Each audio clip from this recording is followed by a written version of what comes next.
hoy concluir esta serie de charlas encabezadas, si lo puedo decir, bajo la palabra acéfalo, por un intento para definir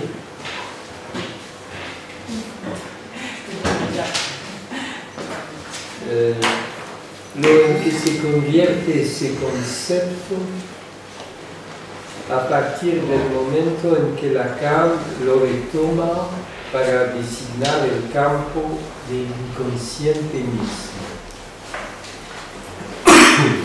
Debo enseguida levantar el malentendido que el uso de esta palabra, si se tomara al pie de la letra como sin cabeza, podría provocar. No se trata en absoluto de una falta de intelecto o de inteligencia.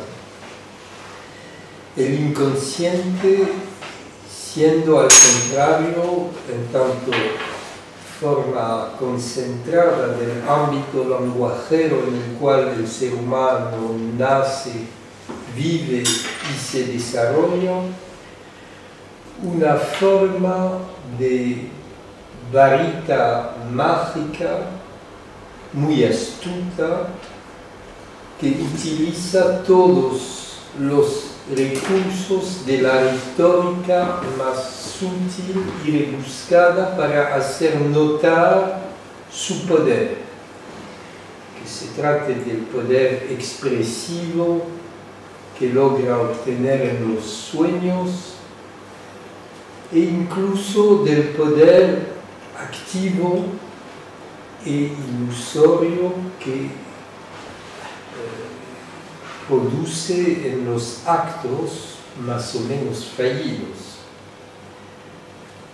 En cambio, si para acceder a la dimensión aquella del acéfalo se debe permitirse renunciar a la renuncia que impone el espíritu cristiano del cual hablábamos la última vez y que sería tan consustancial a la conciencia humana. Si el acéfalo puede incluso servir de bandera en la constitución de un colectivo comunal entre los seres liberados del desconocimiento de las fuerzas de inercia que achacan lo humano demasiado humano de la existencia, sierva de lo útil y adueñada por la productividad, es porque la cabeza se ha convertido en lo que debe someterse a las potencias de lo razonable, que se entienda este razonable en el sentido moral o racional. Esta cabeza de la que hace falta prescindir para fundar otro tipo de lazo social u otra índole de convivencia, me hace entonces desembocar, para definir el nuevo inconsciente al que el retorno a Bataille nos hace llegar, en la toma en cuenta de un nuevo concepto de lo que sería el inconsciente, muy parecido al de esta segunda tópica a la que Freud trabajaba en los años 30 y a la misma época que los textos de Bataille que hemos estudiado. Quiero hablar de lo que nombró el super-yo y que descubrió como formando parte integrante del inconsciente, de lo inconsciente, al mismo título que el ello mismo y que buena parte del yo.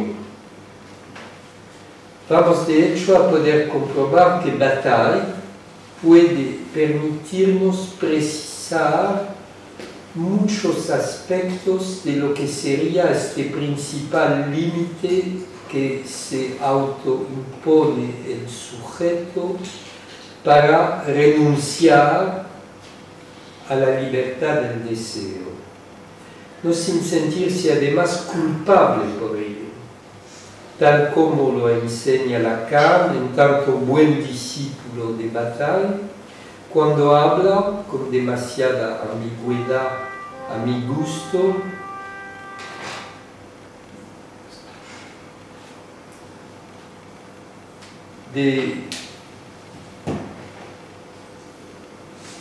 cuando habla con demasiada ambigüedad a mi gusto, como si dicho sujeto pudiera considerarse como el rey mismo.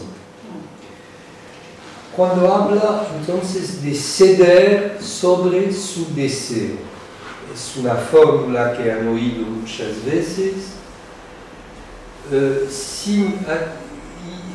habla Lacan sin hacer la mínima alusión a la soberanía o a lo acéfalo, que son los ejes principales del pensamiento de su predecesor. Esta fórmula, aislada de los términos de soberanía o de acéfalo,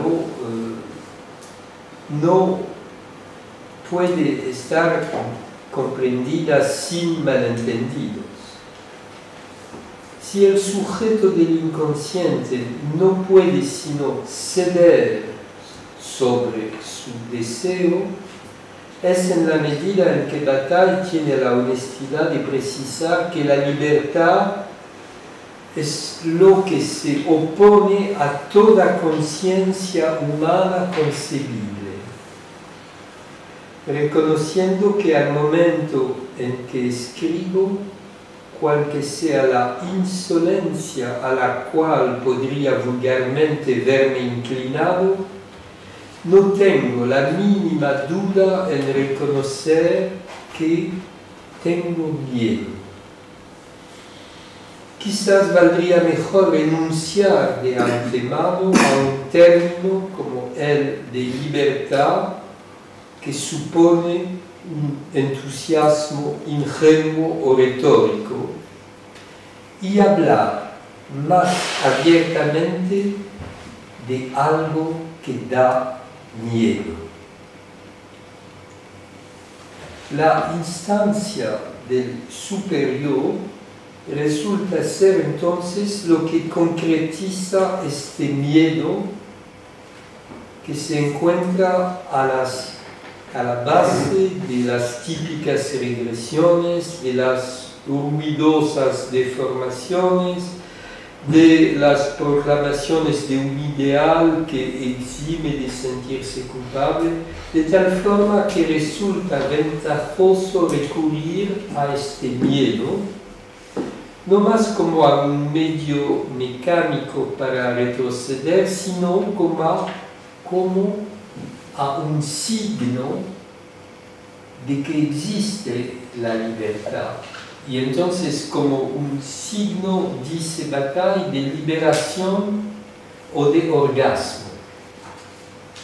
Se abre así un nuevo campo de búsqueda de lo que es vergonzoso, fallido y sordidamente escondido, donde se podrían encontrar satisfacciones e incluso transportes extáticos incontestables, delimitado por lo que da miedos inconfesables, pero que no se debe considerar como un campo de perversiones tan abiertas como todas las demás perversiones sexuales, sino como lo que ha servido para fundamentar la instancia de este superior que sirve a definir lo conforme de los límites que el género humano se ha autoimpuesto ideológicamente para rechazar de conferir el nombre de hombre al que se permitiría transgredirlos estos límites. No es entonces por casualidad que Bataille puede llegar a la conclusión que no veo ninguna razón de hacer la mínima diferencia práctica entre libertad y libertad sexual, abriéndose así lo que es la puerta de entrada la más directamente certera al psicoanálisis freudiano.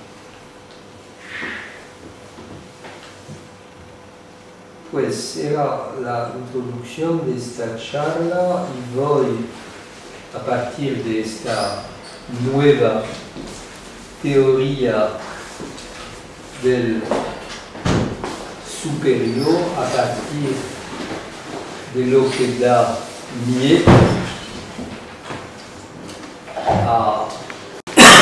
e impide la libertad, pues voy a intentar proponerles una nueva teoría del superior que me permito introducir aquí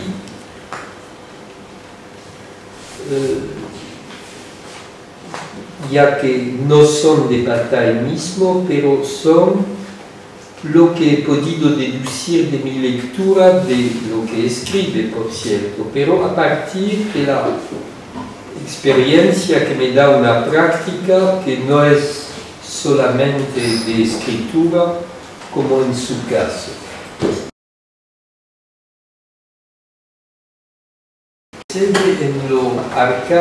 En lo pulsional de la infancia. Lo arcaico se desdibuja a partir de una primera célula que permite pensar lo que es el primer símbolo. El oído se articula en primer lugar con el olfato. Esta primera forma de símbolo permitiendo fraguar las vías sobre las cuales se podrá volver a encontrar un objeto que satisfaga la necesidad vital, ya que el primer encuentro resulta siempre ser un reencuentro. La mirada viene solamente en segunda posición y cuando la criatura humana se ha atrevido a abrir los ojos y a buscar lo que necesita como ayuda, intentando obtenerla de la persona hacia la cual ha emitido su primer grito de queja angustiada, por las sensaciones que ha tenido de frío y calor, de mojado y maloliente, de hambre y sed, no distintos al inicio.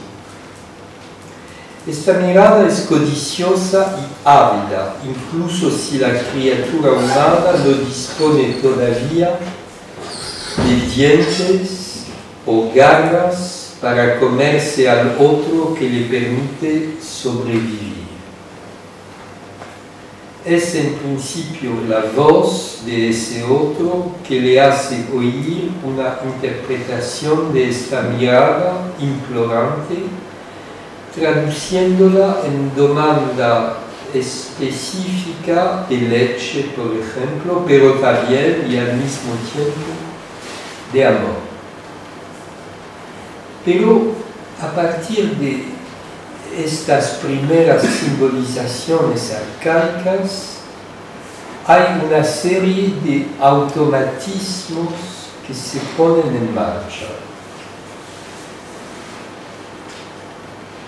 Esta primera interpretación del desamparo de la criatura humana por el otro caritativo que otorga esta acción específica, retomando la palabra de Freud, que obtiene la satisfacción de la demanda, se pone en marcha una traducción automática de lo visible en lo oíble, cuya primera célula forma lo que va a convertirse en el segundo símbolo, pero en el sentido verdadero de la palabra símbolo, ya que ha tenido que verse compartido con ese otro, mientras que el olfato quedaba corto para esto. La primera célula simbólica, oído con olfato, no comporta un otro especificado o caracterizado. Evidentemente que hay el olor del otro, pero este otro no sabe que su olor está percibido. Mientras que aquí es su voz o su mirada que se ve articulada con algo de lo visible, de lo que ha visto la criatura humana.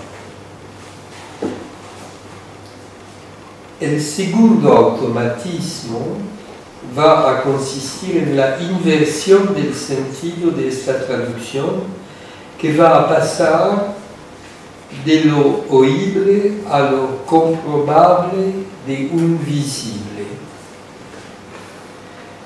El tercer automatismo, que antecede el uso de la palabra misma, consiste en una forma arcaica de lectura de los rasgos que aparecen en la figura del otro, como si dibujaran letras que quieren decir lo que se oye de la voz y que expresan las palabras que hará falta deletrear cuando se consiga pasar de esa lectura a una escritura. Pues, ¿cómo nace el superior? Esta instancia de la culpa es la resultante de estos tres automatismos que acompañan la satisfacción de un deseo que tuvo que pasar por una demanda que ha podido reconocerse como tal, pero que ha obligado el deseo a pasar bajo la interpretación que tuvo que hacer el otro sin poder acertar. La primera culpa es entonces la de no poder obtener la satisfacción de un deseo, sino bajo la traducción más o menos acertada en demanda, y que deja siempre un resto insatisfecho porque mal interpretado. La segunda culpa es la inducida por el reproche, sea de ver la demanda mal interpretada, sea de ver la interpretación malograda, mal aceptada. Y la culpa va a resumirse así en los malentendidos ocasionados por el hecho de no poder todavía recurrir a una lectura de una escritura fiable del deseo.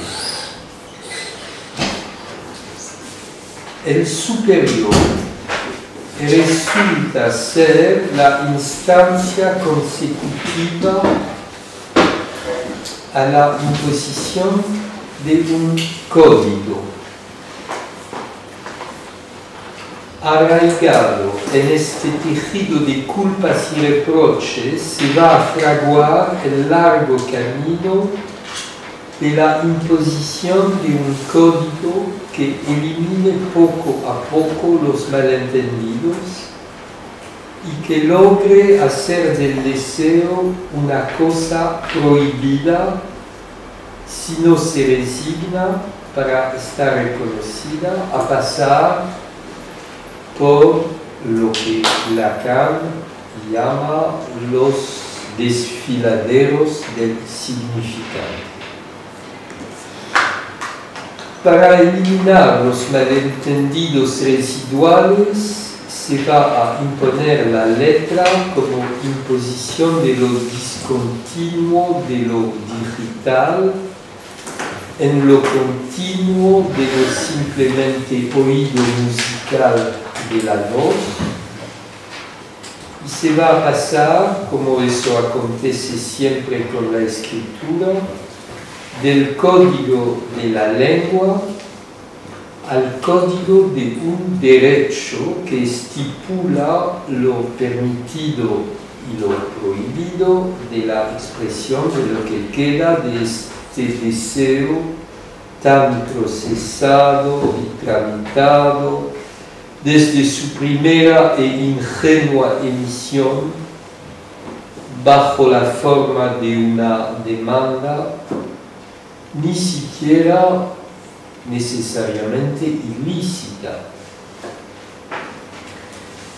Pues considero que la lectura de los textos de Bataille nos hace asistir a una contienda o, para decirlo, a una batalla que se desarrolla en este campo donde se trataría de denunciar la renuncia a la cual el superior así constituido ha constreñido el deseo, convirtiendo la libertad de su expresión en lo que da miedo y que debe entonces refugiarse en lo reputado abyecto y vergonzoso de lo inconfesable de una demanda.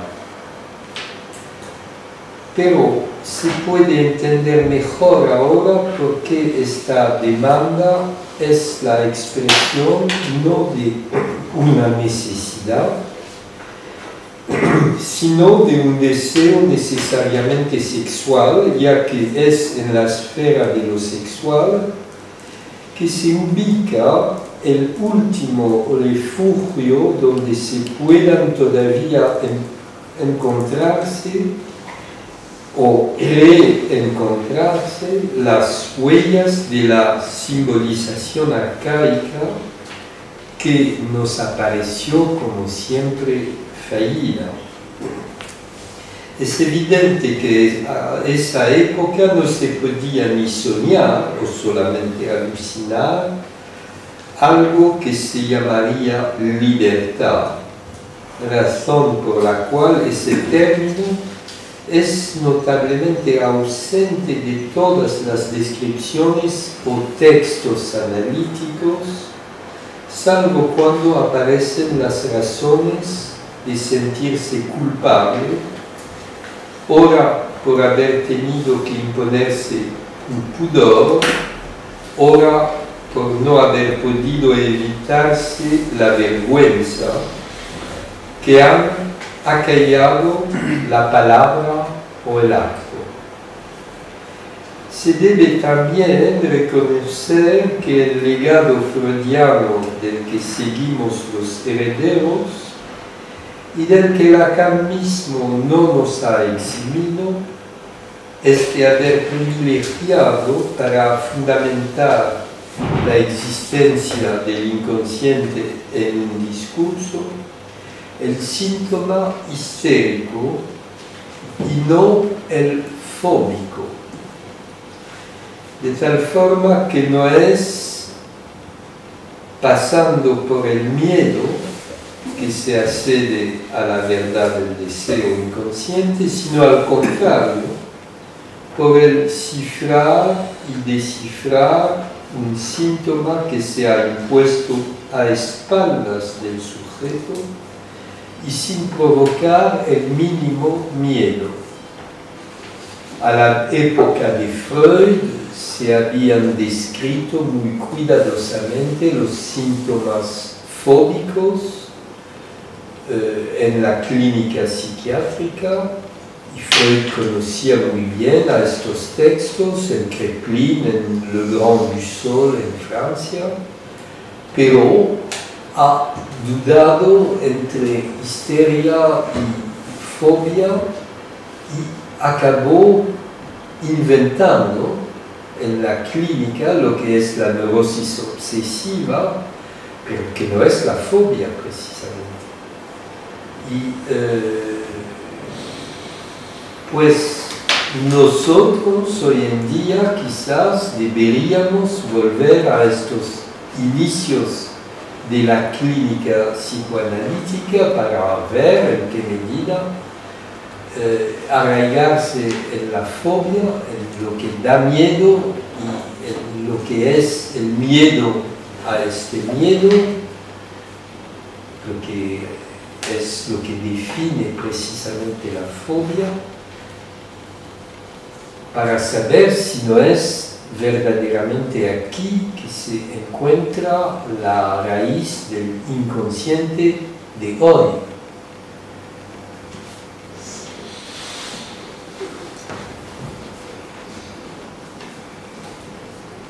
En el mundo de la fobia se vivencia precisamente una certidumbre de que existen hechos que escapan a la determinación consciente e ideológica, razón por la cual se equipara el dominio de la libertad con el de la angustia, o de lo que da miedo o miedo de tener miedo.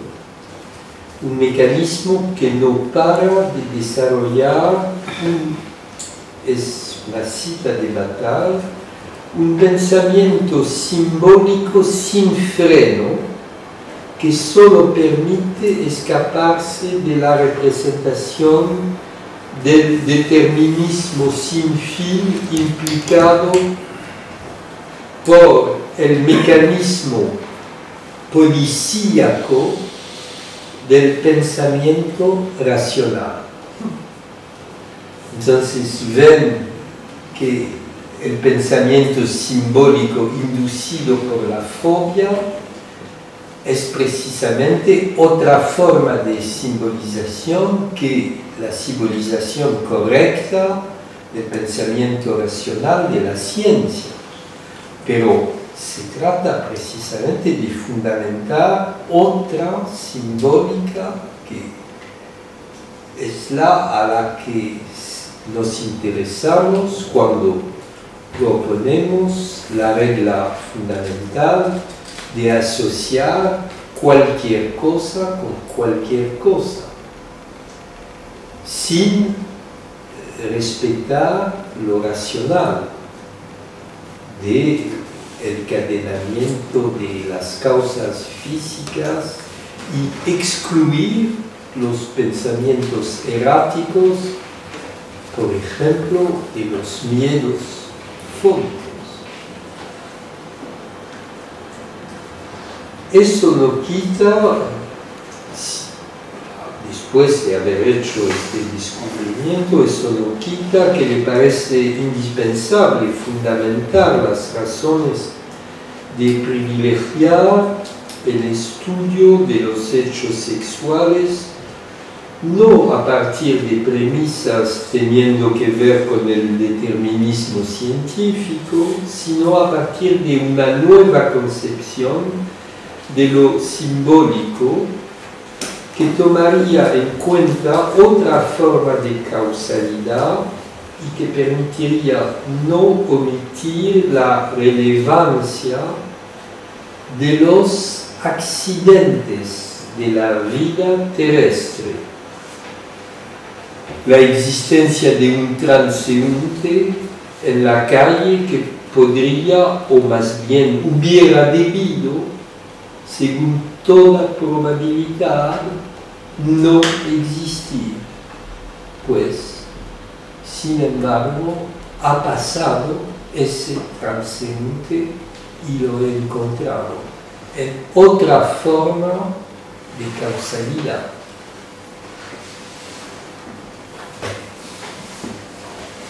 Entonces, segunda parte, después de esta teoría del superior y de esta nueva teoría del superior,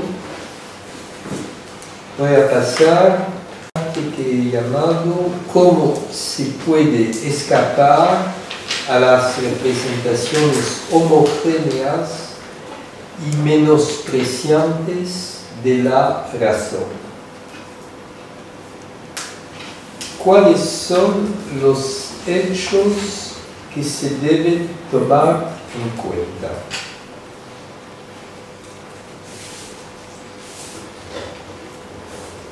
Se trata de los hechos que son meramente un lazo simbólico anudado arbitrariamente entre una cosa del mundo y otra del sujeto. Estos hechos son meros hechos de sujeto, diría Lacan, que no se pueden justificar racionalmente.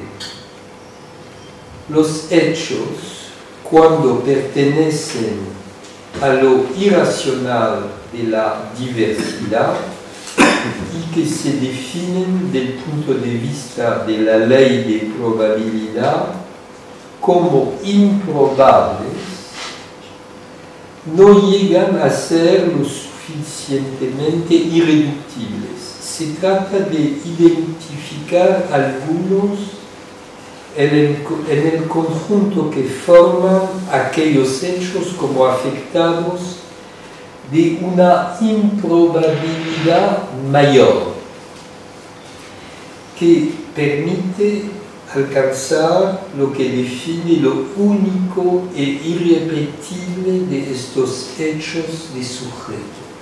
Os invito a leer una novela de Gombrowicz que se llama Cosmos y en la cual encontrarán toda una serie de estos hechos de una improbabilidad mayor que tejen todo un tejido de inducciones, de suposiciones. Es una novela policíaca, pero de otra índole, en la cual se busca quién ha podido ahorcar a un pájaro que se ve ahorcado en la entrada bajo el bosque de una pensión entre hay varias personas que van a convivir.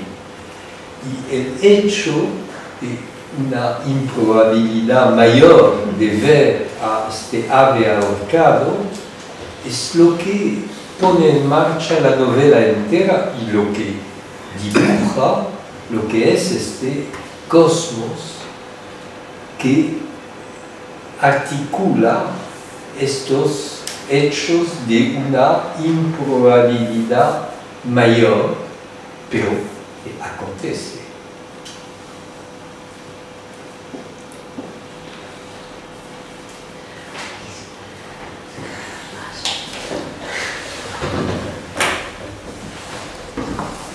Los hechos, cuando pertenecen a lo irracional de la diversidad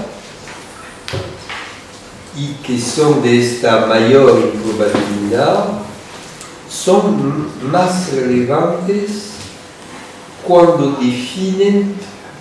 se definen por una pérdida súbita del valor racional de la razón y se sitúan a la punta extrema de una de las actividades alternativas de un sujeto que, por intentar ser un ente de razón, sigue afectado por ataques de vértigo o de goce espasmódico, por ejemplo. No se trata aquí de los hechos de piedad y terror que apuntan a lo trágico de la existencia, sino de lo insignificante de las causas que provocan un miedo asignable a lo que ha surgido debido a la vergüenza o resultando de lo fallido o de lo sórdido. En la sexualidad humana, el juego libre de los cuerpos y de las imágenes no se puede justificar racionalmente.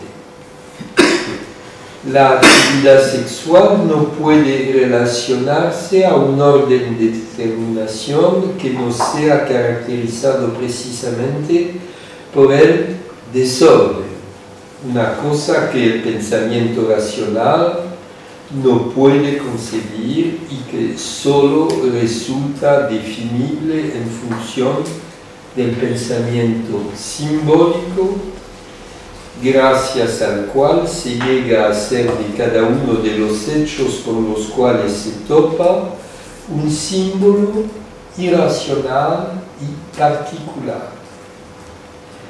El valor simbólico que comporta cada uno de los hechos sexuales hace que ellos entran en un sistema de relación que obedece a lo contingente de una forma de azar que define lo que acontece, incluso si no hubiera debido existir, como todo lo que acaece en el ámbito de la calle, donde se encuentran o no se encuentran los transeúntes, y donde uno se enfrenta o evita de enfrentarse con lo obsceno, ya que lo obsceno acontece en la calle, que diferencia de lo que es obsceno en la calle no lo va a hacer en una habitación. Y es evidentemente una de las distinciones mayores de la práctica analítica, que no se puede practicar en la calle y que vive de la diferencia entre la calle, donde acontecen los acontecimientos erráticos, imprevisibles, de mayor improbabilidad, y lo que acontece en una habitación donde se restablece lo que es, no es sin razón porque le cuento eso que me ocurrió en la calle.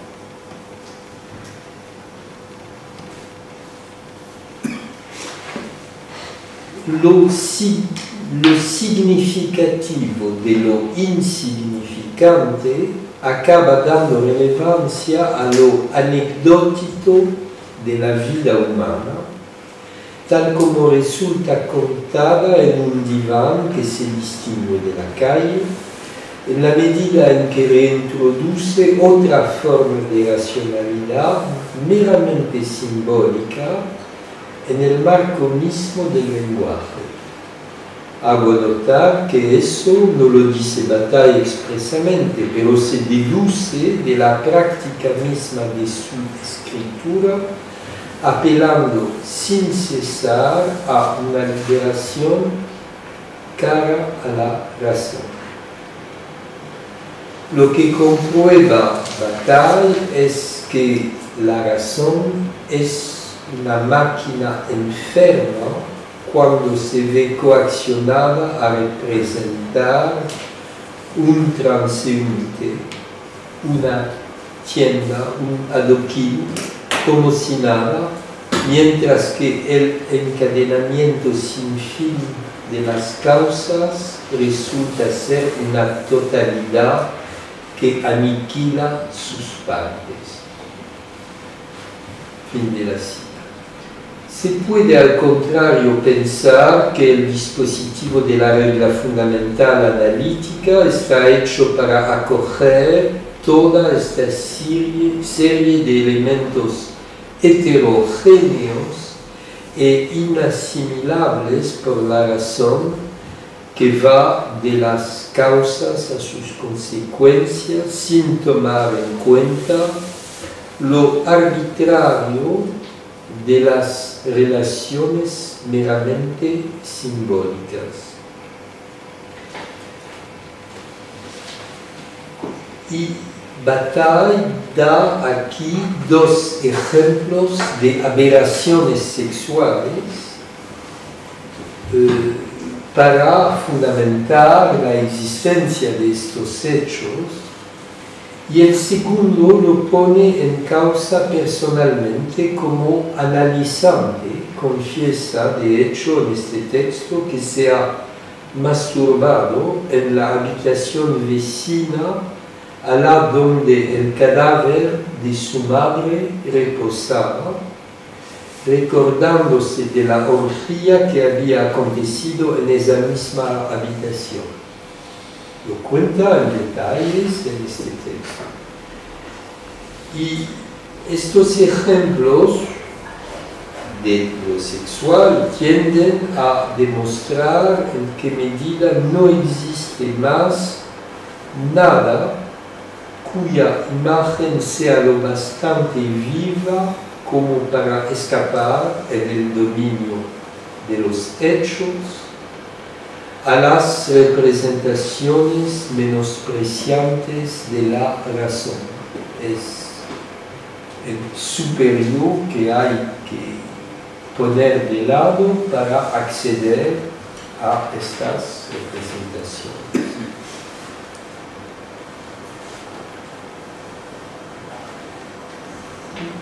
Preciso que todos estos textos a los cuales remito se encuentran en el tomo 2 de las obras completas, bajo el título, no bajo el título de lo acéfalo, sino bajo,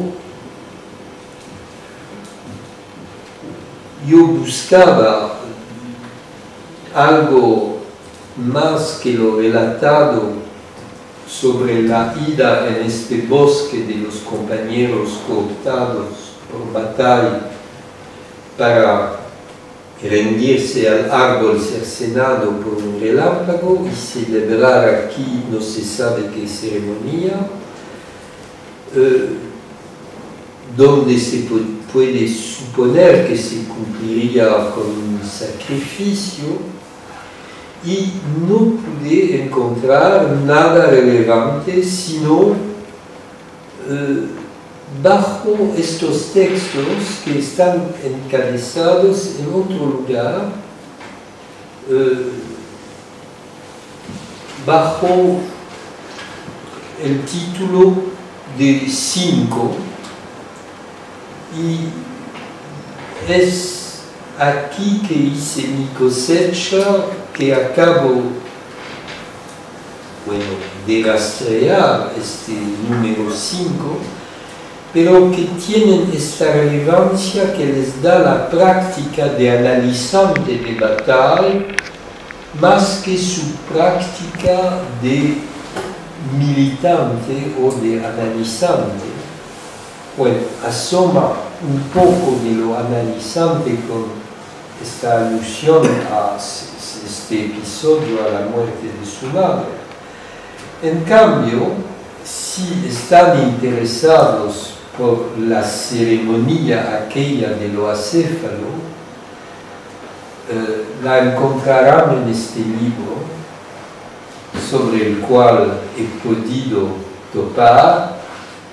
El aprendiz de brujo es un libro que reúne casi 500 páginas de cartas mandadas por Bataille y recibidas por sus correspondientes alrededor de esta organización de lo que debía ser esta ceremonia de lo acéfalo. Son cartas de militantes políticos y son todas las cartas inspiradas por lo que pasó en Francia a esta época de lucha sorda entre la gente que acabaría tomando el poder, que son la gente de derecha, de Vichy, o sea, los fascistas franceses, y la gente de izquierda, tomados entre el surrealismo y el comunismo. Y como Bataille y Breton acabaron separándose de los comunistas y de Stalin. Y, bueno, es un libro que abre muchas vías interesantes sobre la práctica política de Bataille, ya que todas estas ideas desembocan en una práctica política. No es únicamente una práctica analizante, pero lo que veo, lo que compruebo es que entre el análisis y la política y la práctica política hay lazos estrechos.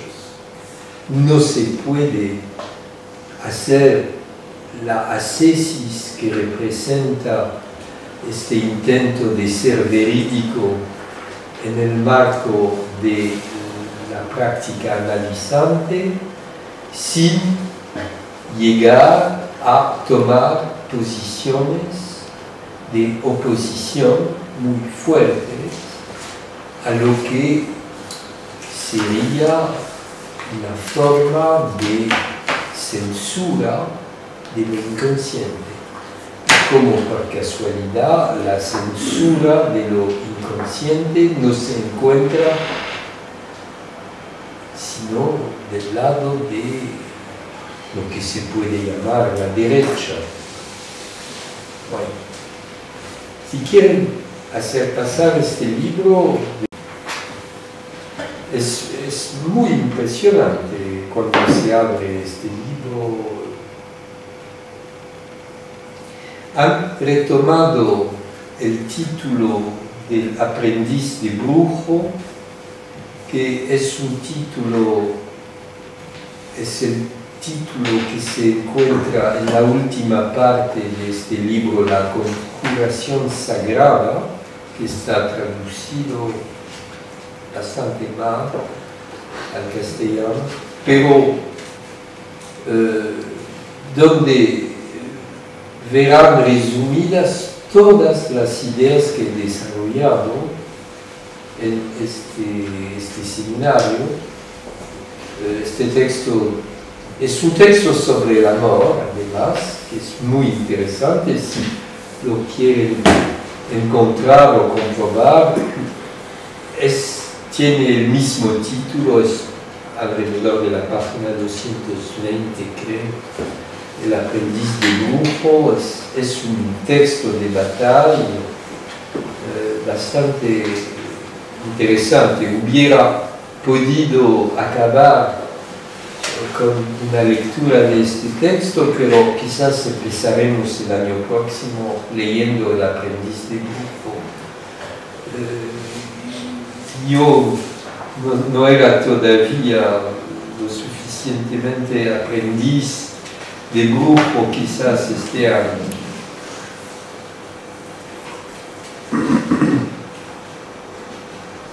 A la hora entonces de recalcar lo que definiría la dimensión de lo acéfalo, se puede formular que se trata de esa dimensión de lo simbólico no contaminado ni por lo racional ni aún menos por lo moral, que solo puede oponer la existencia de sus hechos frente a la obligación de justificar lo que se dice o piensa por el respeto de una norma o la evocación de una causa.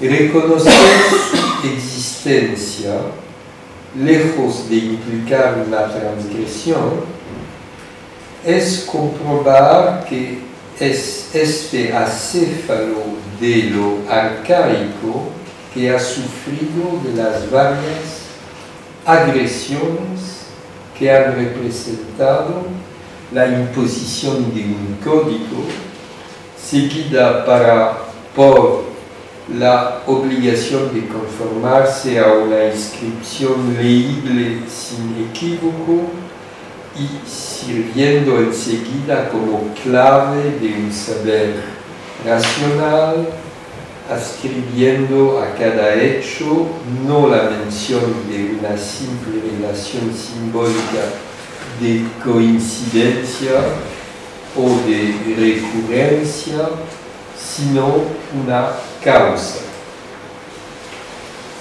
Antes entonces de atribuir a la gente que se reclamaría más bien de lo acéfalo para existir una capacidad desmedida de transgresión, es más bien notable que es lo que encarna el superior que se permite desde el inicio las transgresiones más caracterizadas en contra de lo que no pretende ser la ley, sino la excepción que cada sujeto merece poder atribuirse para existir en su particularidad y con los símbolos de los que le tocó depender para decirse yo.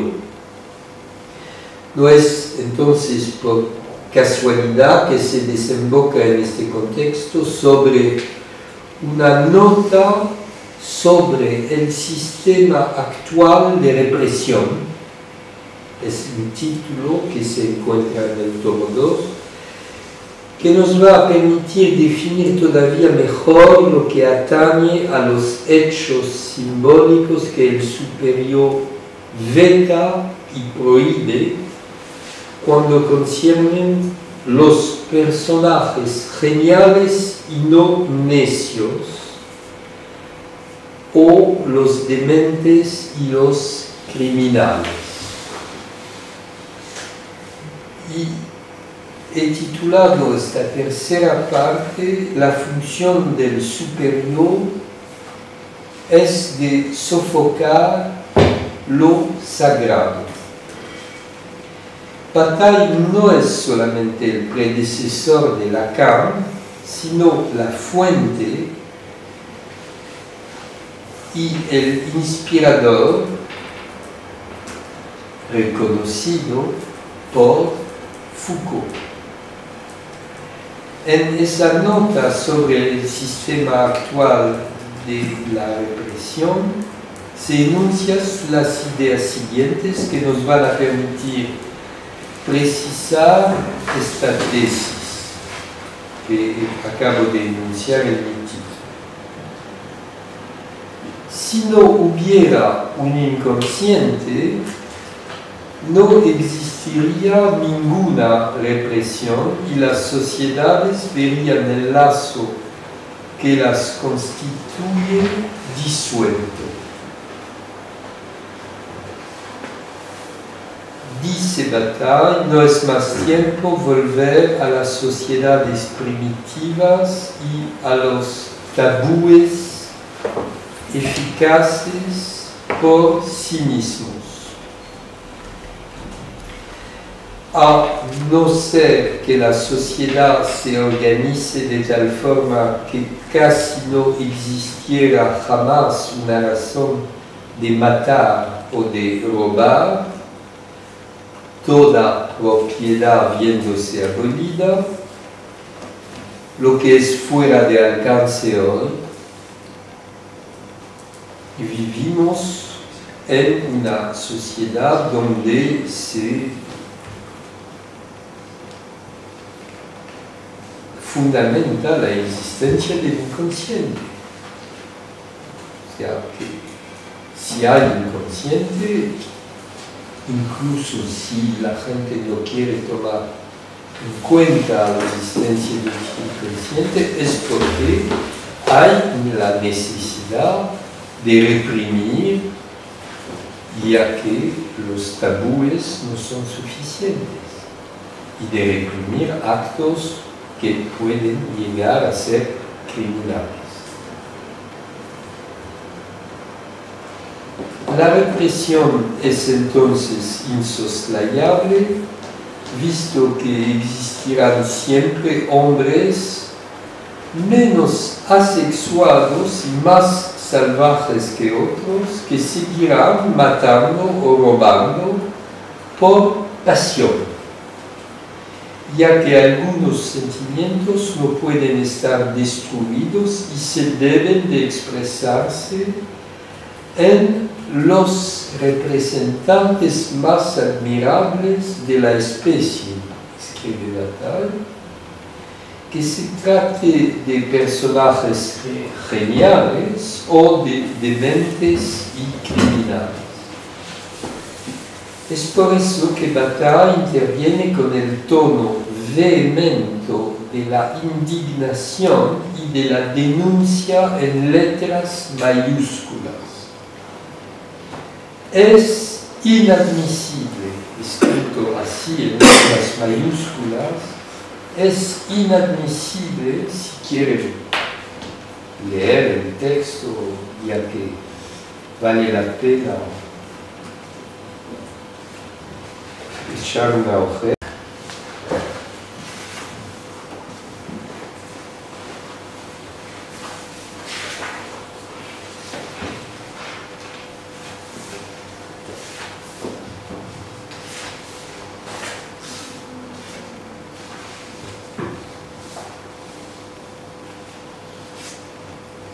Es página 135, verán, estas mayúsculas de indignación.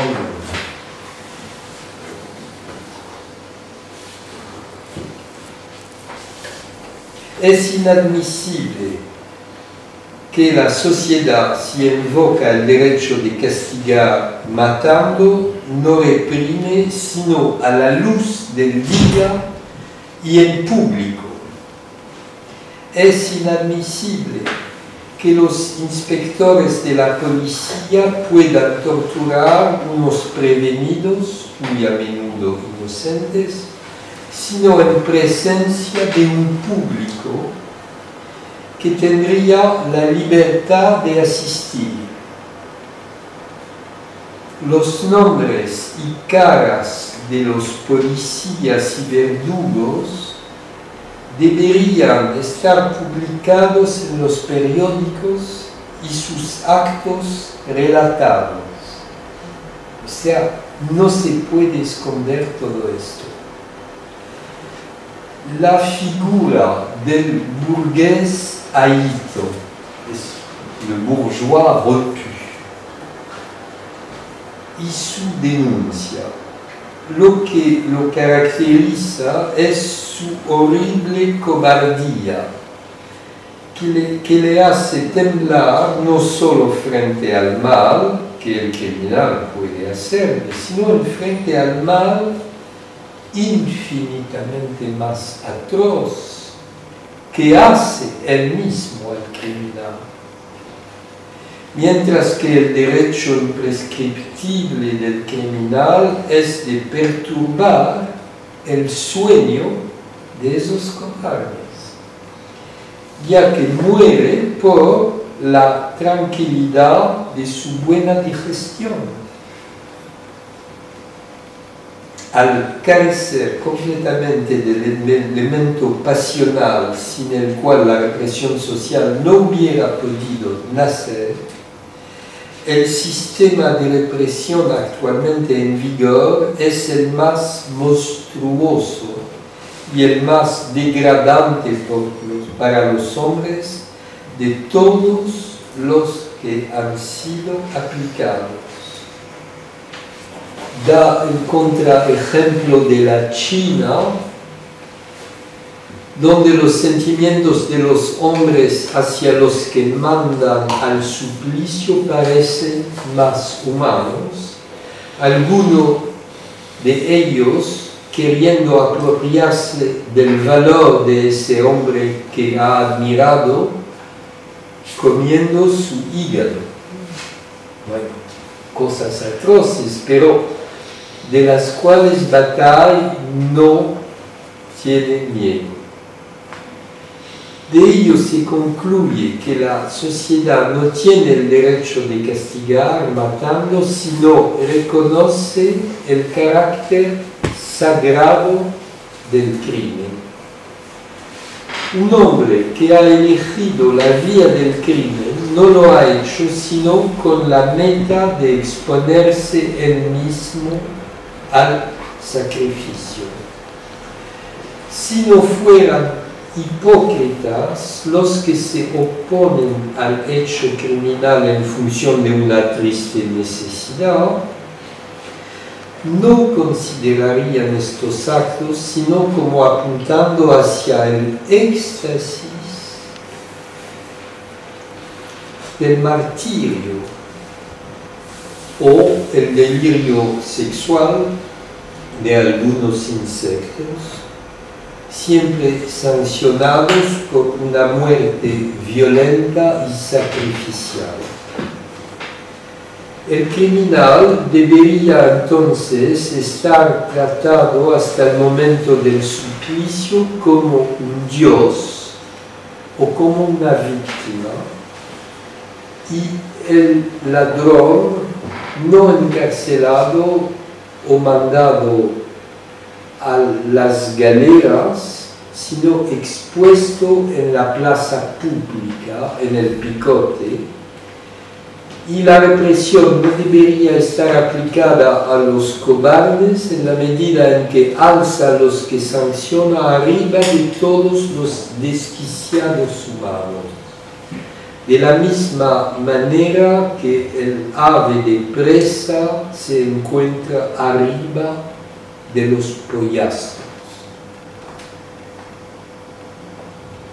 A partir de estas acotaciones se puede fácilmente deducir que lo que llamamos el superior y que se sitúa en lo que ata el lazo social entre los hombres tiende a encerrar cada uno de los individuos en la culpabilidad anticipada de todos los crímenes que podrían cometer si no les fuera prohibido confesar el deseo que tienen de llevarlos a cabo, tal como se los ha anticipado precisamente ese superior, que es el que inspira el crimen.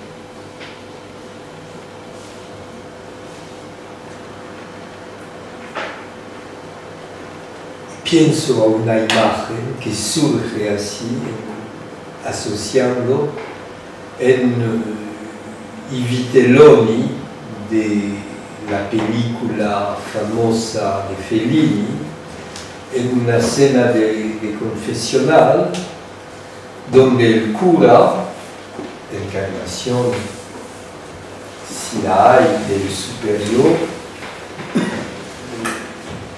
pide al niño que está arrodillado aquí, te toqui, te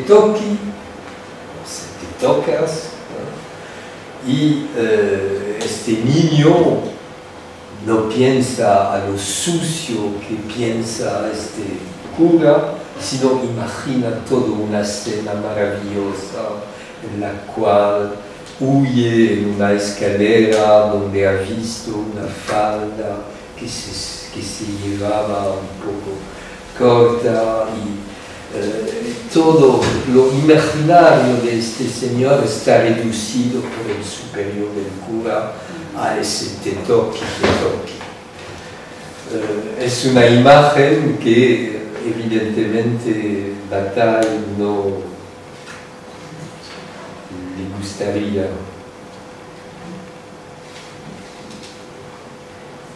Esta culpabilidad inducida por el superior de incluso estar callada y sofocada, lo que implica que la represión debe ser escondida y anónima, cumpliéndose fuera de toda publicidad, y en estos confesionales o pasillos de la muerte, así bien nombrados, en la medida en que el criminal resulta no sacrificado, sino eliminado del juego social.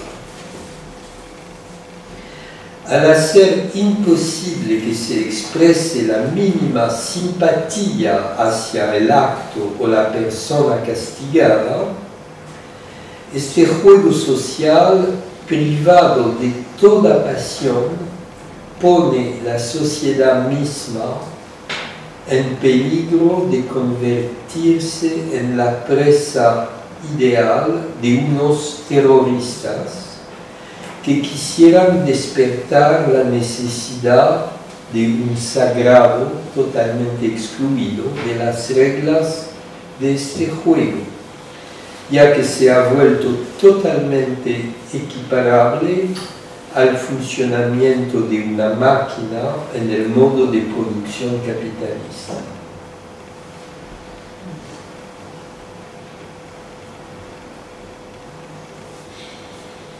Si se recurre a lo acéfalo, ¿de qué cabeza puede uno desprenderse?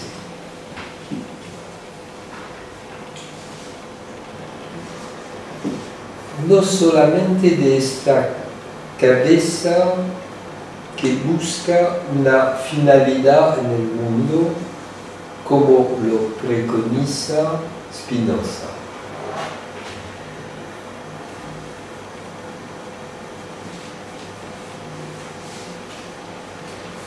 No solamente de la cabeza que busca una necesidad en el sentido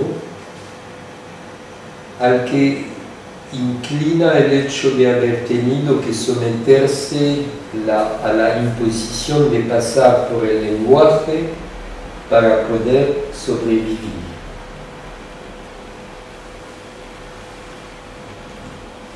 No solamente a la necesidad añadida de deber someterse a lo racional, al que tiende el sentido para explicar lo ocurrido en el marco de la satisfacción obtenida.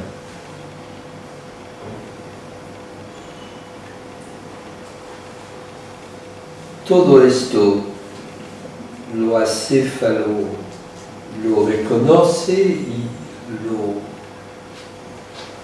representa,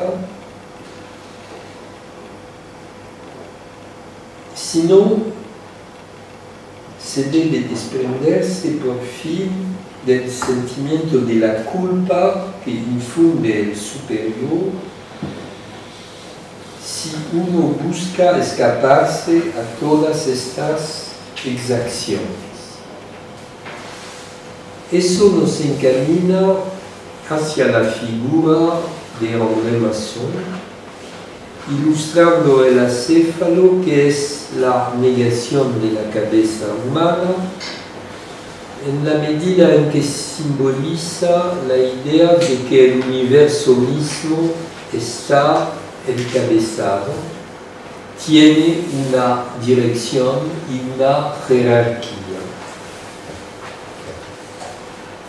Mientras que la potencia de la naturaleza es pura ferocidad, no es presidida por una cabeza, y que la soberanía que tienen las cosas es la de proporcionar la materia del azar.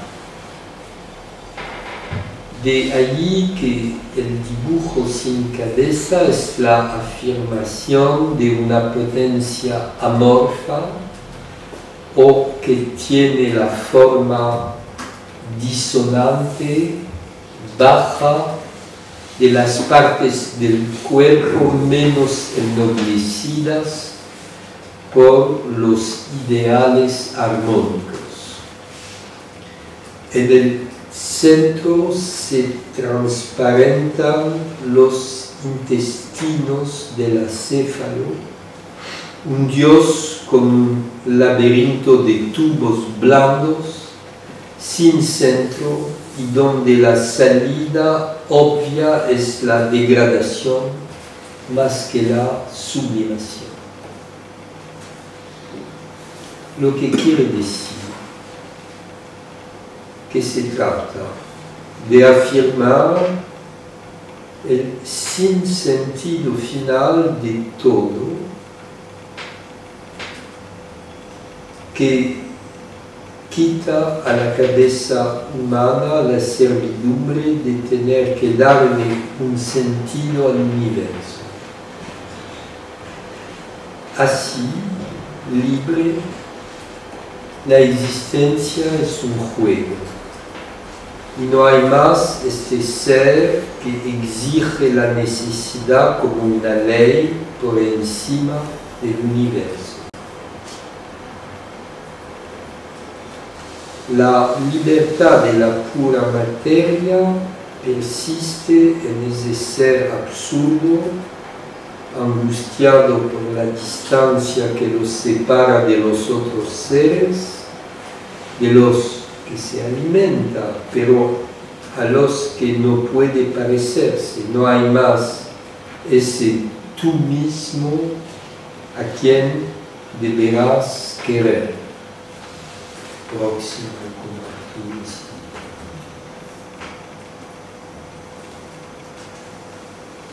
Su motor es la angustia. Es lo que lo determina a pintar y hablar para acercarse a lo incognoscible, a la inmediatez, y tras el fracaso de todo destino asignado por lo que sería el instinto, a reencontrar la libertad de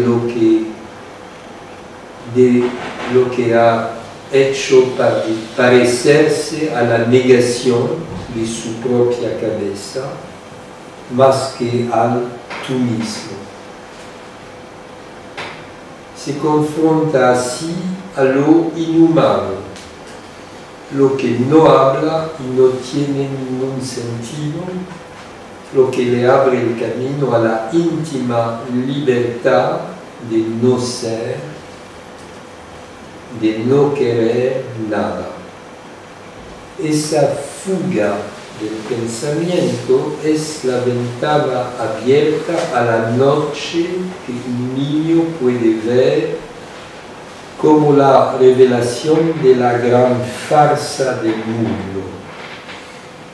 Frente al espacio vacío, inexplicable y absurdo, el niño ve la ilusión de la casa, de los hábitos, la lengua y el nombre apareciéndoles como arbitrarios. A lo mejor, al enterarse de que ha sido depositado por arcontes absurdos en un juego obligatorio y aburrido, su angustia no puede sino transformarse en risa, en un juego obligatorio y cruel, pero jubiloso a la vez. En eso consiste decapitar a Dios, dejarlo vivir en el sinsentido, el juego infinito. Y entonces, ¿qué pinta hoy el árbol cercenado en medio del bosque por el relámpago? Cuando uno se acuerda que era ese símbolo que Bataille había elegido para que los compañeros que había cuidadosamente seleccionado para compartir su investigación se reunieran alrededor de su madera blanqueada y osificada en medio del bosque y al atardecer, nos toca ahora, como se lo proponía a sus compañeros, meditar sobre lo que podría inspirarnos todavía hoy esta imagen. Uno, en primer lugar, uno no puede evitar de pensar al Frankenstein creado por la industria humana, por la energía recuperada de un relámpago, y que al final de la novela de Mary Shelley sigue huyendo hacia el polo, contrariamente a todas las imágenes de las películas donde importa poder destruir este golem que se ha vuelto más poderoso que su amo.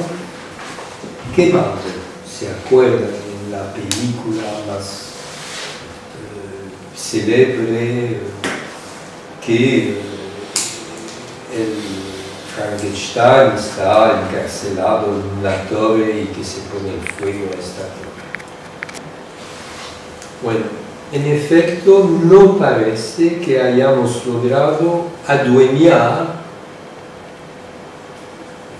a Frankenstein, y el acéfalo en primera instancia podría estar equiparado a todos los descerebrados en los que nos ha convertido el mundo digital en el cual vivimos.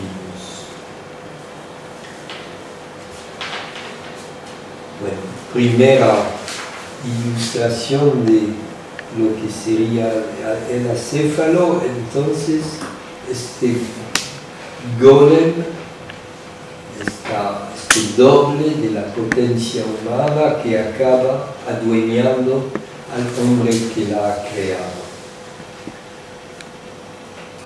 Segunda ilustración, el espectro del rey. Los conspiradores de la conjuración sagrada que se reunieron en el bosque eran todos militantes del antifascismo y se habían enterado del peligro que hacía correr a los pueblos de la vieja Europa el duelo mal hecho del rey que se había logrado matar en Francia, pero que seguía resucitando para empezar en España y tanto en Alemania como en Italia, bajo los rasgos de los líderes fascistas. La cabeza cercenada del árbol es entonces sin duda la cabeza cortada del rey, cuando no se encuentra ninguna manera de encarnar la dimensión de lo sagrado que resumía en su persona.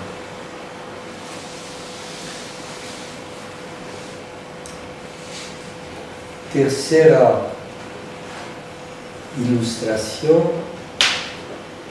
la mandrágora del capitalismo.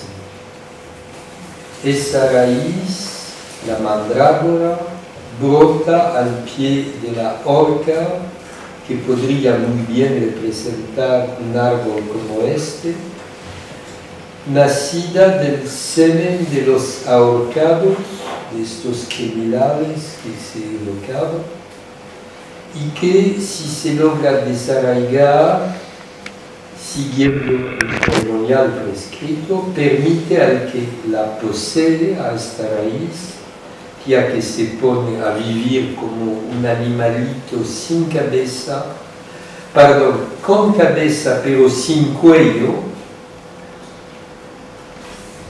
Este animalito permite buscar y recuperar todos los tesoros escondidos o enterrados por la tierra.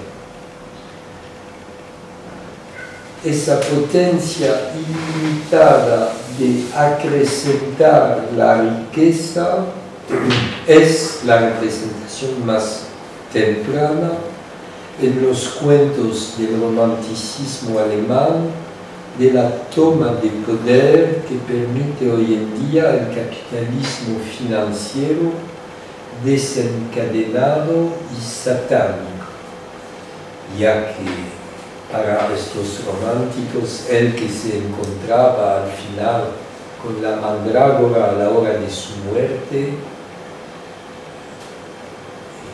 tenía su alma vendida al diablo, pero ya que no hay más diablo y que no hay más ni siquiera tesoros con cajas fuertes llenas de oro, ya que no hay más que este tejido indefinidamente desarrollado de las bolsas de toda la tierra. Estas cifras del crédito se desarrollan en lo salvaje de la jungla humana.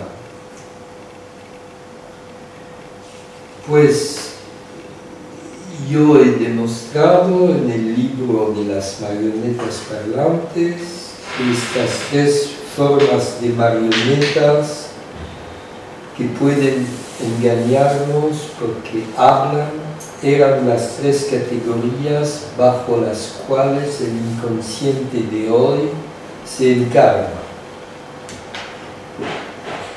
El proceso analítico, cuando se pone a hacer existir estas tres formas de acéfalo, consistiendo en recobrar lo sagrado que encarna, cada una a su vez, con la magia de la ciencia, la cripta de los fantasmas o la potencia fábrica del dinero, intentando recobrar la gracia de la vida al reafirmar esta vida en la muerte misma de lo acéfalo. Esa es la conclusión a la que he llegado. Como un dios. Sí. Esa idea del hombre que se atrevió, esa idea del héroe, ¿no? Que se vinculó en un territorio, ¿no?, criminal, oscuro, y fue más allá que los demás. Entonces, sacralizar algo de ese acto, de ese límite que él cruzó. Es víctima de su inconsciente. Pero es esta víctima que hace falta sacrificar. El lazo social es lo que hace, pero sin reconocer el inconsciente. O sea,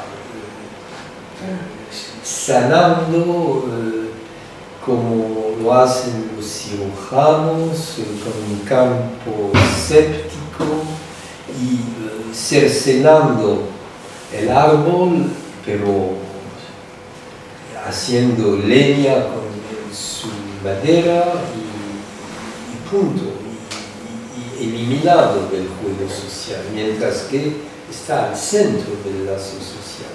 Pues ya todos seríamos capaces de eso. de rehabilitar lo sagrado, porque si no hay sagrado, bueno, el terrorismo es posible. En la medida en que ha desaparecido el sagrado del juego social, en la medida en que todo está limpio de cualquier sagrado, o sea, de cualquier prohibición que no sea la de la ley del derecho, no hay ninguna ley con mayúscula que sería la ley de lo humano o de lo inhumano. El criminal actual, al suponer que se trata del terrorista, es el que nos obliga a refundamentar el lazo social.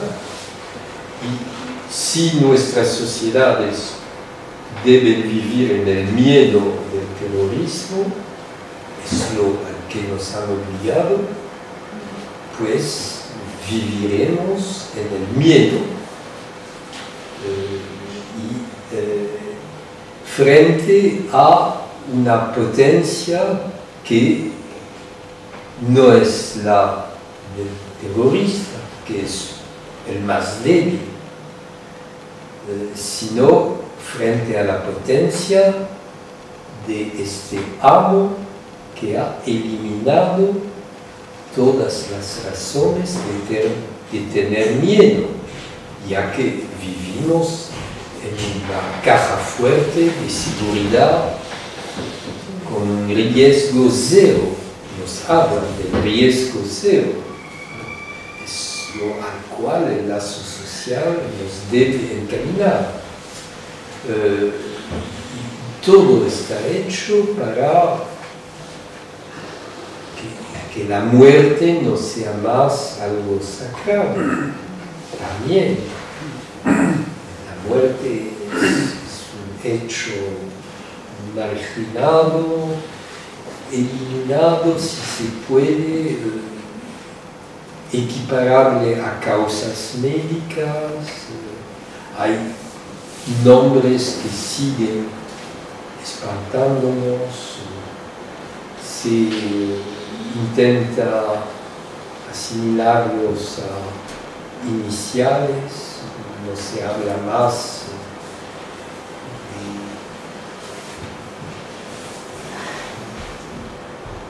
de la enfermedad que da miedo, sino de unos signos que permiten nombrarla de lejos, AVC, que es un AVC. Es una de las causas de muerte más corrientes hoy en día, debidas a que, no sé qué, electricidad que va más rápido en el cerebro humano, es AVC. Pero no se interroga sobre lo que ha hecho que había un supercalentamiento en las altas esferas de este cerebro.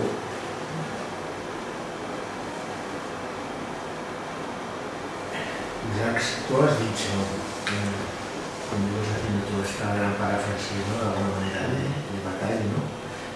Lo digo por lo que tú estabas preguntando, por lo que Sandra sugería, ¿no? La naturaleza no está presidida por una cabeza. La naturaleza es feroz y en ella reina el azar.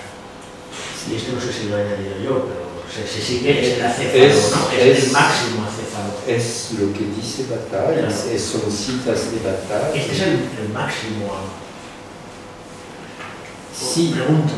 Sí, pero mejor vale un amo absoluto, anónimo y azaroso que... El salvaje azar.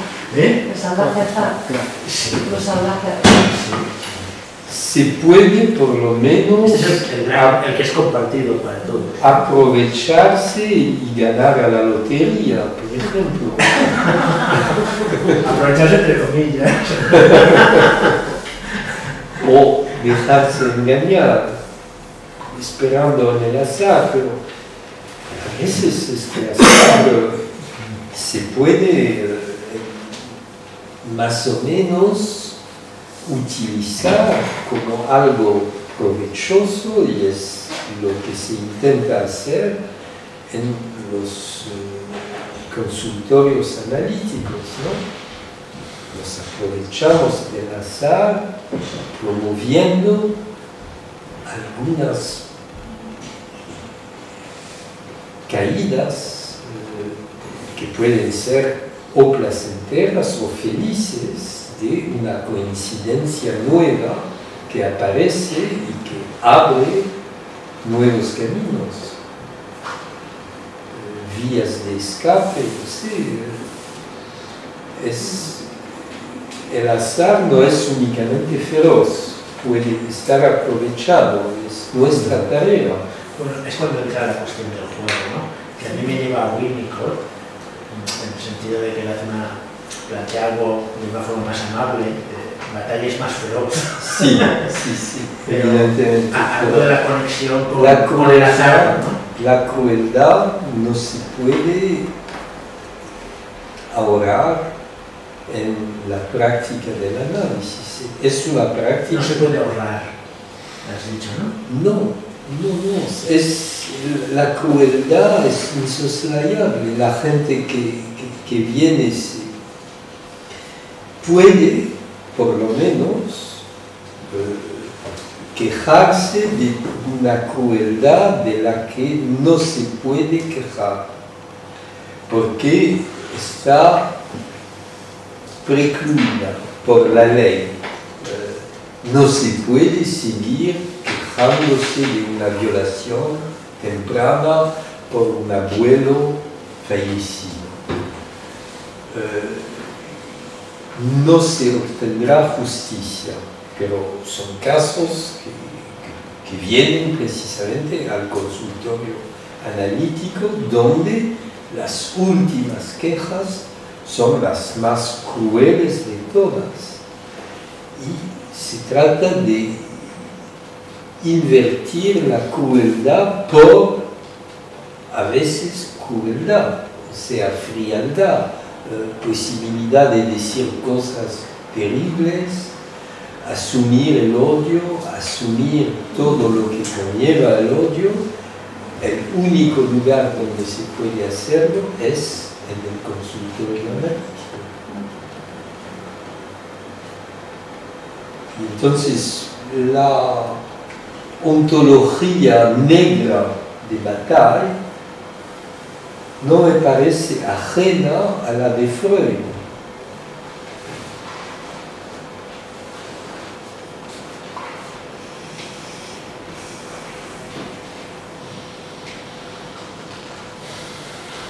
No hay buena noticia. Lo sospechábamos. El psicoanálisis no es un evangelio que quiere decir buena noticia. Es al contrario, aceptar de haber nacido de una manera errática y cruel. Sí, y sin un fin. Y sin un fin asignado, no se sabe para qué estos arcontes, como dice Bataille, nos han obligado a jugar a este juego de la vida social en la cual estuvimos metidos. Pero viviendo ahí se puede, sin embargo, gozar de una manera jubilosa, a pesar de los pesares. Bueno, viviendo ahí o viviendo en uno y participando ahí. Sí se participa, efectivamente. No hay que aislarse en su torre Bataille es un señor que ha siempre preconizado y la militancia y el lazo social, la comunicación, la escritura, el combate.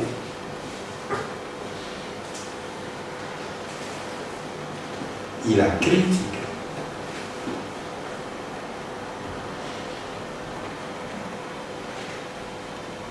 No se puede quedar fuera de este juego tan cruel. Una vez metido en él, hay que luchar. Y no hay acto sin lucha. Lo escribe en todas las letras. Es un maestro muy exigente. Si hacemos de Bataille un maestro, no sé.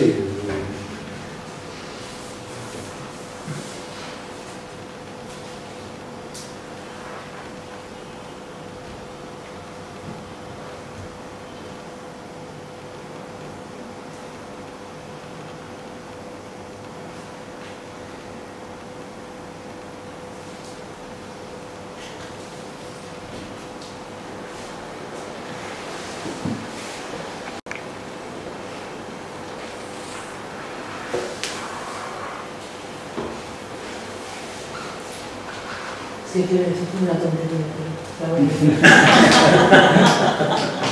Es que cuando has dicho esta idea de no hay que aislarse en su torre, sino luchar, ¿no? Sería ese estado de tema. Yo tengo una idea, que es que creo que Montaigne, que es el que se aisló en la torre, es el propulsor, digamos, el origen de los libros de autoayuda, creo. Es una idea que yo tengo, ¿no? Yo pensaba, ¿no? Que se aísla la torre, ¿no? Toda la cuestión actual de los libros de autoayuda, ¿no? Y lo distinto que sería la propuesta de Bataille. No sé. Ahí lo dejo. Bueno, pero yo creo que sí que Bataille plantea una cuestión personal claramente de conquista, de conquista de un lugar y luego hacerlo social, ¿no? Pero una vez que uno ha conquistado una posición, un algo, ¿no? Conquistado hacia abajo, no hacia arriba, en todo caso. Hacia abajo tienes que decir hacia el olvido. Sí, sí, y no. Sí. No con un fin, sí, digamos. Pero la autoayuda ya lo dice muy claro, autoayuda. Claro. Digamos que no, es una idea que tengo, pero que no, tampoco la he intentado articular. Sí, es verdad, porque tal vez que hay cosas muy interesantes en esta idea. Sí, sí, sí. Y en algunos libros de autoayuda, incluso también. Sí, seguro. Realmente es la definición que se podría dar de un libro. Un libro es una autoayuda. No hay el autor, está por detrás, evidentemente. Pero es ausente, totalmente nos ha dejado, pero nos ha dejado su libro que puede servirnos de autoayuda. Pero eso no quiere decir que Montaigne se ha cobijado en su torre, porque vivía en una época de guerras de religión muy arriesgada. Su posición entre cristianismo y protestantismo, había masacres.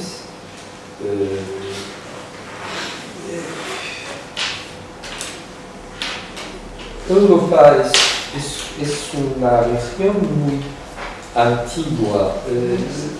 Los países árabes están llegando al siglo XVI, y descubren lo que puede ser las guerras de religión. Nunca han matado al rey, hay en todas partes reyes o dictadores feroces, y Entonces tienen una forma de arraigamiento en el sagrado arcaico, mientras que estamos nosotros en una área sin sagrado. Y entonces es eso el choque al que asistimos, que es un choque totalmente brutal. Yo es así que propondría, con la ayuda de Bataille, una lectura de lo que acontece en nuestra civilización actual, y en la cual efectivamente el análisis, ya que se intentaba hablar en este seminario del porvenir del psicoanálisis,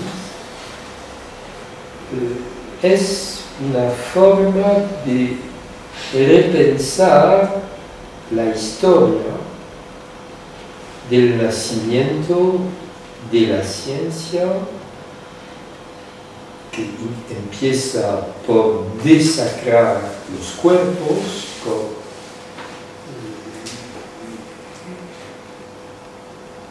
ya que la anatomía nace en el siglo XVI precisamente, donde se empieza a seccionar los cadáveres y a estudiar los cadáveres humanos, sigue con la desecración del poder, cortando la cabeza del rey, y llega con la desecración del valor. No hay más valor, hay únicamente crédito. O sea, si se derrumba el crédito, se cae el valor. Y vemos en este país cómo se obtiene difícilmente un dinero que se obtiene muy fácilmente en otros países donde el crédito sigue en pie.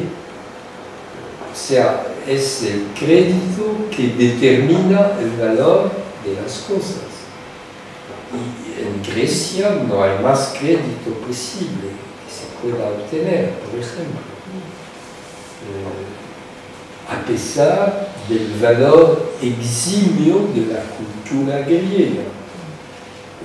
Pero no es más este valor, el valor de hoy. Pues la desecración tiene ventajas y desventajas. Es por eso, me parece, que el pensamiento de Bataille es de una actualidad álgida. Está en el centro de lo que está pasando para nosotros.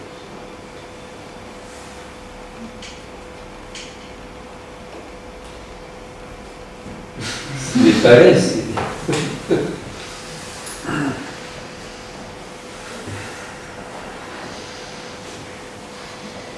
Pues yo vuelvo a insistir en que sí que es cierto que es actual, pero yo creo que es actual y es de siempre, porque él plantea una cuestión muy personal de cómo plantear también el propio análisis, es decir, hacia dónde se plantea el análisis personal, en lo más personal. Yo creo que en ese aspecto es de siempre, y actualmente sí que es en lo social donde se puede tener esa lectura, pero a mí hay un análisis donde hay un personal realmente que lo plantea desde ese lugar también. Sí, es un hijo de Freud, evidentemente, que Bataille no existiría sin Freud y sin haber pasado en un diván. Pero es una fuerza, entonces, pasar por un diván. Y si se prescinde totalmente del análisis, hay muchos países en los cuales no es pensable la existencia del psicoanálisis, y muchos países donde se intenta cortar las raíces de la posibilidad del análisis. Hay leyes sobre psicoterapia que se ponen en marcha en toda Europa que apuntan a hacer el análisis imposible o a procesar a los psicoanalistas como ilícitos. Pues todo esto también hay que tomarlo en cuenta porque son charlatanes y no científicos. Exactamente, porque no hay normas generalizadas, experimentaciones, cuantificación de los resultados, etc. Pero sí, es otro tipo de valoración que lo que se... Bueno, ¿hasta dónde llegamos que decimos que es otro tipo de valoración? Es decir, es lo que es, independientemente de lo que digas que es. Sí. ¿Eh? Pero para existir hace falta, para que exista el análisis personal, hace falta luchar. Exacto, hay que estar, ¿no? Porque en relación a la convocatoria que decías, ¿no? Volviendo al porqué del seminario tú hablabas de cuál va a ser el futuro del psicoanálisis, ¿no? Sí. El futuro del psicoanálisis consiste en postular retornar a la talla que hauria de ser sempre, porque el futuro del psicoanálisis está en entredicho. Sí, sí. Aparte de que podemos pensar que siempre está en crisis, ¿no? Sí, los analistas son muy responsables de la crisis del análisis, pero la civilización también hace todo para reprimir que haya análisis y posibilidad de análisis, vetarlo. De todas maneras, no se me ocurría otra tontería, pensaba que es verdad que como el método científico en el análisis no, pero se me ocurría que el mismo método científico está por debajo de un amo todavía más grande, que es el capitalismo, porque todos sabemos de cómo el propio método científico se pervierte para ajustarse a la industria farmacéutica, para los mismos... también se está permitiendo en algún método científico, si es que tenía un alma pura, también está cayendo, ¿no? Bueno, si vamos a la filosofía de la ciencia, hay muchos metodólogos y filósofos que han puesto en entredicho mucho del sacrosanto método científico, que está en manos del capitalismo más... Ha ido tomando un cariz, ¿no? Exacto. Que ha perdido lo que sí tenía, en el origen estado natural, ha ido perdiendo. Y la creación se arraiga otra vez en esta otra forma de simbolización, a la que los artistas son muy abiertos, porque no se hace arte con la causalidad física y con la seriación y la computación de todos los elementos de un conjunto, sino por precisamente lo errático de una simbolización arbitraria. Y es la rehabilitación del sujeto del inconsciente, y este sujeto no tiene la cabeza científica, no nace con una cabeza matemática. Ligando a lo que tú decías, me da la sensación de que el deseo de saber sí que se comparte desde cualquier área del interrogarse, ¿no?, de la actividad humana. Lo que quizá, donde está el matiz es quizá en que lo que hemos llamado la ciencia en general ha triunfado el paradigma obsesivo, contabilizante, etc., ¿no? Por contra, hay Bataille y el propio psicoanálisis no quieren olvidarse de lo fóbico, lo histérico, lo desordenado. Intento hablar en términos de categorías de pensamiento. Hay algo de este orden, porque la ciencia, con lo que no puede organizar, lo desecha. En el trabajo analítico, precisamente sabemos que aquí hay una mina y tenemos que esperar, tenemos que ver. Y los fóbicos son el futuro del psicoanálisis.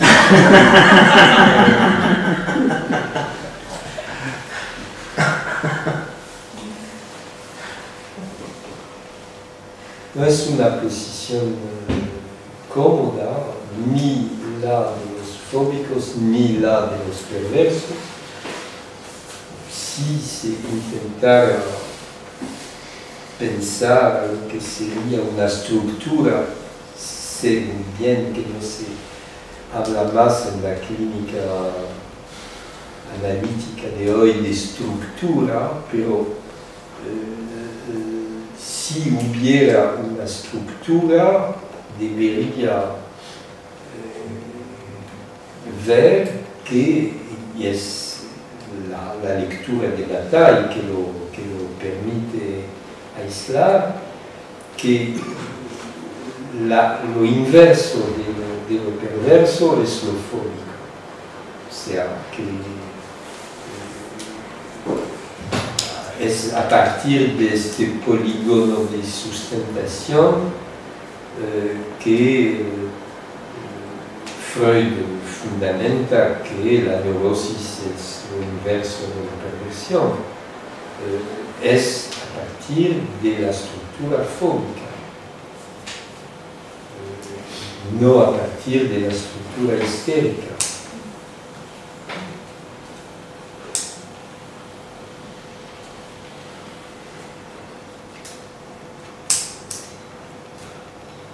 Hay mucho que descubrir todavía en este campo si uno no queda con los corpus, Freud, Lacan, el corpus bien cuadriculado. No, tenemos una ciencia abierta y llena de sorpresas que nos esperan todavía.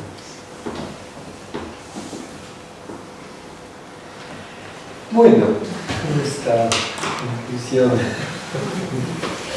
Gracias.